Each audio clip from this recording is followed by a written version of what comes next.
Brian Osborne writes, Brian Osborne, he wrote this, "Dearest ladies, 2 colons. I wonder what that means. My daughter wants a hamster, but I am terrified to handle small vermin." Well, you know, he's assigning a hamster as vermin right there. That's exactly, we already know his attitude. Yes. "And my youngest cat is a born killer." Did he birth the cat himself?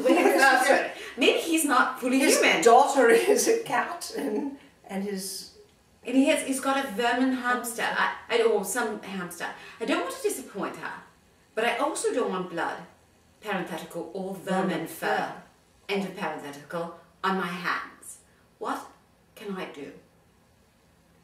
My daughter wants a hamster, but I'm terrified to handle small vermin, and my youngest cat is a born killer." Well, Mr. Osborne, I wonder how many cats he has.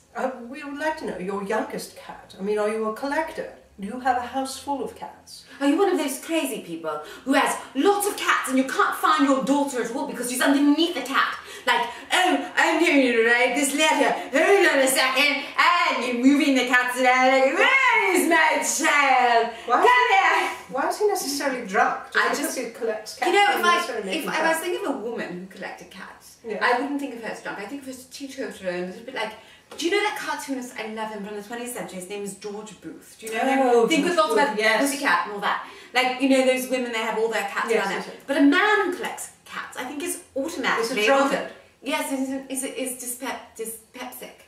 Dyspeptic, is that drunk? Oh God. Dyspeptic? No, it's your stomach. No. Oh God, what is... Oh, I'm losing my mind.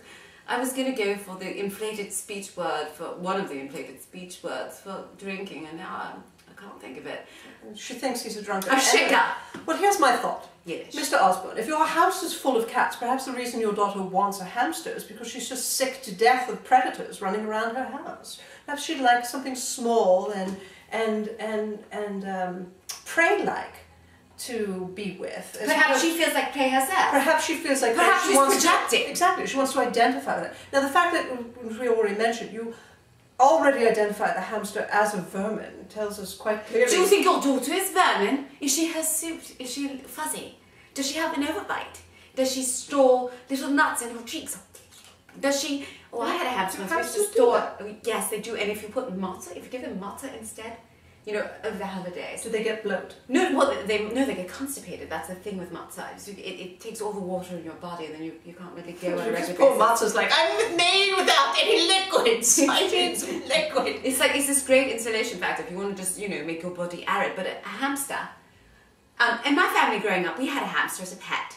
And my family was, you know, interesting.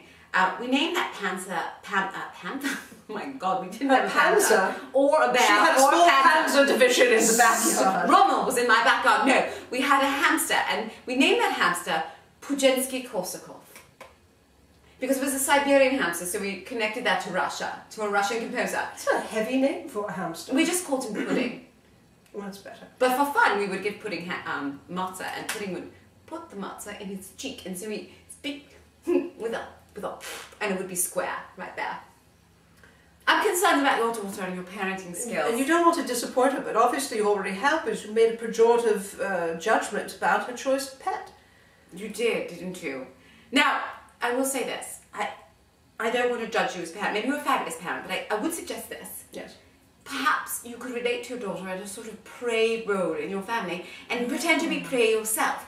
And the two of you could get on the floor and you could pretend you were being hunted by the feral cats in your house. Yes, that's lovely. That's a lovely idea. Yes, sort of a role play. I think that's a lovely idea. Mr. Osborne, you don't have to worry about getting the hamster, just be a hamster yourself. Perhaps it's a way for your daughter to connect to you.